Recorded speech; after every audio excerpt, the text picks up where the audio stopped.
Welcome back, folks, and thank you so much for watching. This video you're about to see is actually a kind of a small portion of a larger video of a series we did on a 97 Sportster. This bike was an absolute mess. We call it left for dead because it basically was just that. I mean, it had bent fork tubes, it had been, I think it was crashed. They said it was just dropped, but we got it running and back on the road. But I wanted to kind of show you guys the install of removing the fork seals and replacing those and all that stuff. But if you want to go check out the series of videos, I'm gonna put a link below. This was in our No Rules Life channel. This is before we split out to the garage channel. So haven't moved those over yet. Haven't decided if I want to delete those from the other channel and move them. Kind of afraid of what YouTube may or may not do, but I encourage you to go check them out. Otherwise, we're going to get right to it, and I hope you enjoy it. And thanks so much for watching. All right, so we're going to give this a whirl. We're going to go ahead and what we're going to do is we're going to use the impact on the bottom of these fork legs to pop this out. This is a 6mm Allen head that has to be used, so it is kind of a not an uncommon Allen head to use, but you do need kind of an extended socket, and I'll show you how I kind of made this here in a bit. We did go ahead and already loosen this one. Let's give this one a whirl and see if we can't pop it loose. This is where you want to kind of make a funny face and everything you can with hopes that you don't strip anything. Hold on to it. There we go. See, popped loose. So one thing I did do is, if you notice, there is a drain plug on the side. I'm not messing with that. There's no need to. Leave that on there. If you're draining these like this, if you're popping these fork tubes loose, don't screw with that. It'll drain right out. These extended Allens like this, you can go buy these, or you can do like I did and cut an Allen key down, stick it in a small socket, put that in your impact, and boom, you got a cheap little tool that you made that'll do the job. Now we're going to try to work this. There is a joke in here somewhere, I'm sure. We'll save that for off the YouTubes. So we're going to let this just drain. Now these caps, we got to pop these off. Now, one thing to keep in mind if you're popping these caps off, just don't get your screwdriver on these tubes. If you mess them up and you burr them up, it's going to mess up in the seals and you're going to have to replace the tubes anyway. Well, this is going to be the one thing that becomes a pain. There we go. Good grief. Yeah, that'll be fine. Look at that. Look at the corrosion and rust on that thing. All right, and then we're going to take a screwdriver to this little...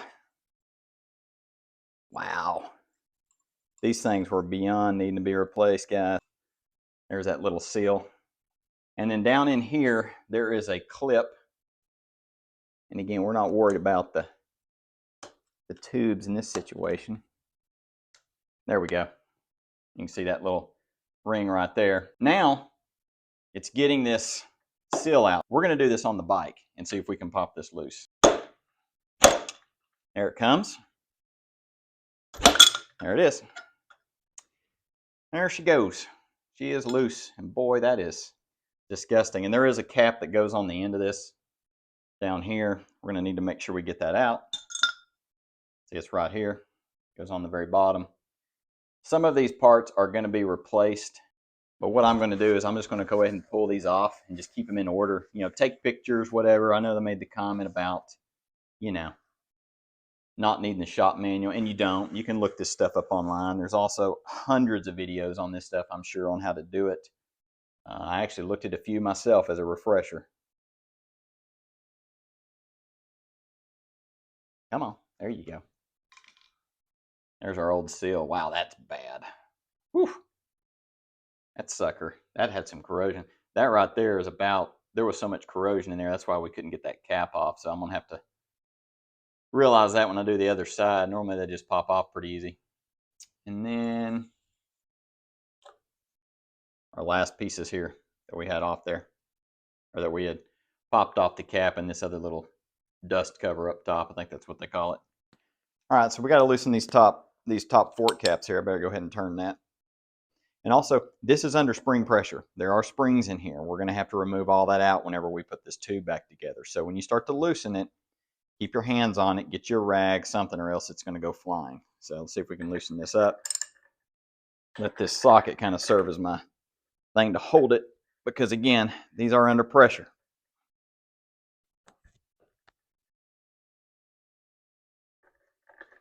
There it goes. See that? Not too bad. You just want to make sure you put pressure on it. It's nothing to be worried about. Now we can loosen these pinch bolts, drop this tube out of here, and we'll start the rebuild process. Okay, and these are some Torx bits, which I can't stand Torx bits. Thank you, Harley. All right, put that in my pocket, so that way I will forget it later. That's fine. There it goes. There she goes. There she goes.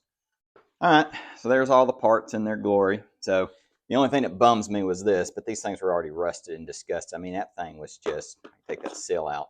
I mean, look at the inside of that. So what I'm gonna do is I'm gonna clean this up real good, because you can see that's the reason why this wouldn't pop off. It's just old. It's that many miles and corrosion. I mean, even look at the seal, which we're gonna be driving in the new one. I mean, that's pretty rough. So these needed to be replaced anyway. They were just disgusting, very disgusting. So that just shows you the age on this bike. Got the tube. So what we're going to do is we're going to organize these parts up a little bit and just kind of show you folks how it goes together, and then we'll just do the other side off camera, not to bore anybody. So we're going to put these fork legs back together. This is the new leg. Everything's been put back in place the way it was before, and I'm not going to get into all the little specifics, or we could be here all day. Yes, we are on the ground, kind of just proving the point that this stuff can be done anywhere. Cardboard is your friend, but again, basic tools done anywhere. So what we're going to do is we're going to go ahead and install these onto the lower carefully. What we're going to do is take your handy little bolt that's really fun to take out, and we're just going to get her started, and we'll get it all torqued in there properly. Once I make it sound like this is real easy, don't I? Yep, there we go. We'll get it all torqued in there good once we get this on the bike. And then what we're going to do now is go ahead and get this seal started, and there is a direction on these, and again, you can find all that info online. I like to put a little grease in here just to get these started, just like that. And what I like to do is go ahead and get this top cap, if I can. Let's see if I can do this on camera. Because remember, she's spring loaded, started. And we're going to switch positions here and show you how we drive this fork seal in. So they do make fork seal drivers for this, and I did put a little grease on here again. And there is an orientation on this. Just going to get it started.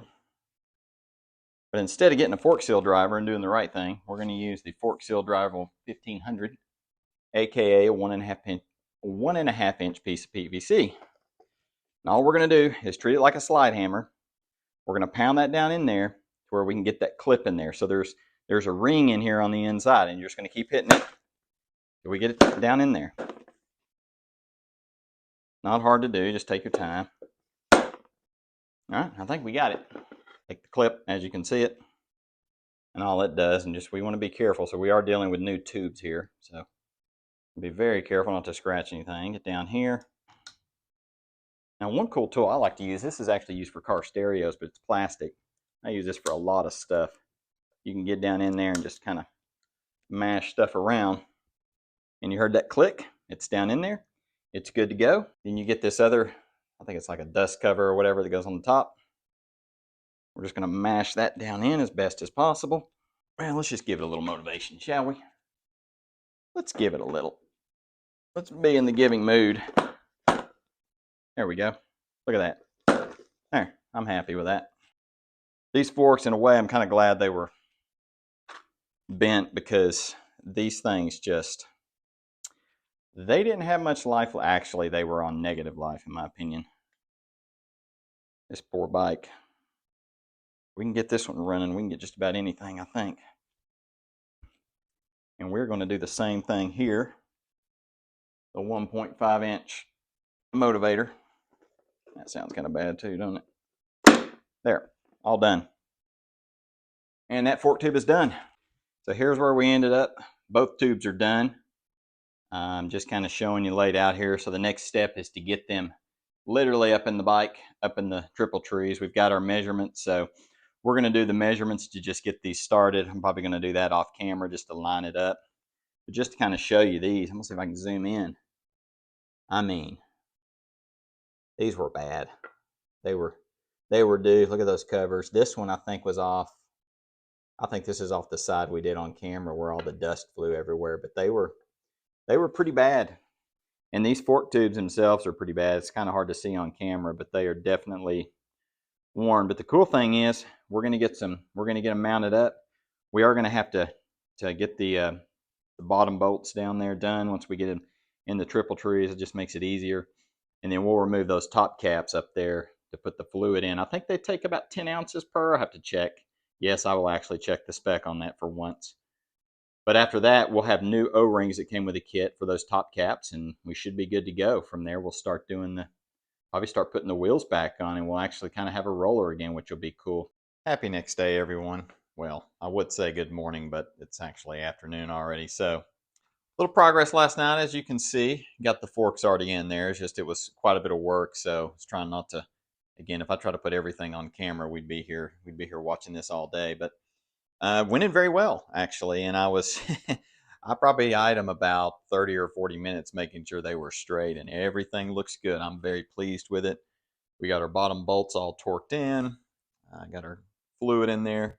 I was close. It takes 10.2 ounces per tube, so we are pretty good there, but we should be good on that. So that's going to do it for this video, guys. Again, this is just kind of a small, I guess you can call it a snippet or a clip of the larger series of videos. The point here is to show how easily you can do this stuff in your garage with just really super basic tools. Even using a piece of PVC to drive in the seals and the caps. I didn't even cut the PVC, I just used the full piece. It works. It's really easy to do if you need to do it. Just take your time. You can see I don't have much space in here, so I just have to move cars out to work on it and all that. So you can do it anywhere, and you can have a lot of fun doing it. But I appreciate it so much. I hope you enjoyed it. Please subscribe if you can, but otherwise we will chat with you guys next time.